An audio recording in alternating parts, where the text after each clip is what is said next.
সেক্টরে আজকে নাস্তিকরা অক্টোপাসের মতো মজবুত হয়ে বসে আছে। প্রতিটা সেক্টরে টাকার বেন্ডিল যেদিকে যায়, ফতুয়াও সেদিকে যায়। এই জন্য এখন আর ভেদাভেদ করার সময় নাই। কে কোন টুপি দেয়, কে কোন গেঞ্জি গায়ে দেয়, কে কোন জামা পরে, কে কোন পাগড়ি পরে,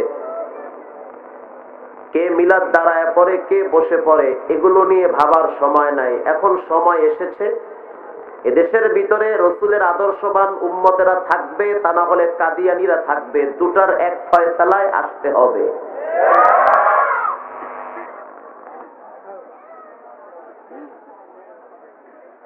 নবীজির পরে নবী নাই, সংসদে আইন চাই, এটা এদেশের নাগরিক হিসেবে আমাদের একটা আওয়াজ, এটা আমাদের দাবি। নেগেটিভ সাইডে কোনো কথা নেবেন না। ভিন্ন মতভেদ থাকলে আপনি অন্যদিকে চালিয়ে নেন, এদিকে চালায়েন না।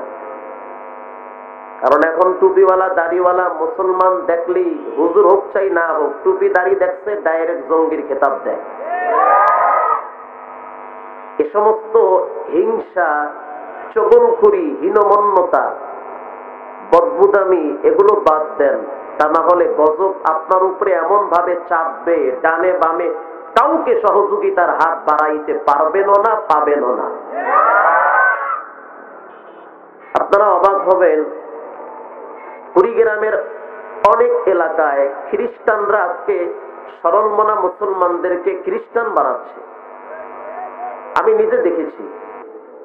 জামালপুরের অনেক এলাকা, মেলান্দ থানা থেকে শুরু করে দেওয়ানগঞ্জ পর্যন্ত অনেক এলাকা খ্রিস্টানরা ওদের মিশন চালিয়ে যাচ্ছে গোপনে গোপনে। ইহুদিরা ওদের কার্যক্রম বাস্তবায়ন করতেছে।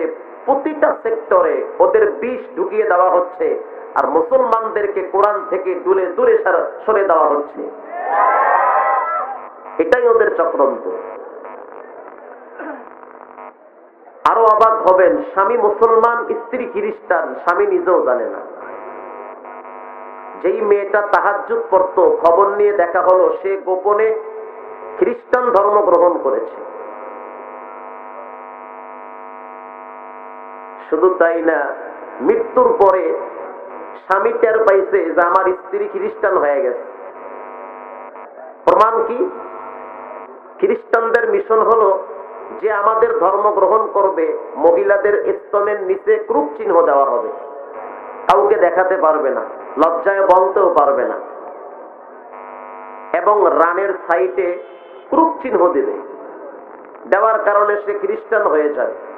গোপনে গোপনে এই মিশন তাদের চলতেছে।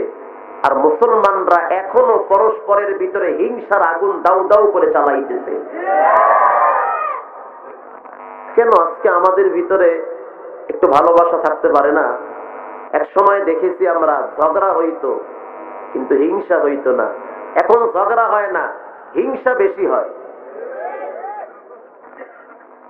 কেউ কারো দিকে যদি টেরা নজরে তাকায়, কিছুদিন পর উনি হের লাশ রাস্তায় ফালায় দেয়। আর এক সময় ঝগড়া হইতো, চূড়ান্ত ঝগড়া হইতো, আধা ঘন্টা পরে চার দোকানে বসে আবার মিল মহব্বত আগের মতো ফিরে আসে। এখন কেমন যেন এটা আস্তে আস্তে বিদায় নিচ্ছে। ইন্না মিন খিয়ারিকুম আহসানুকুম আখলাকা।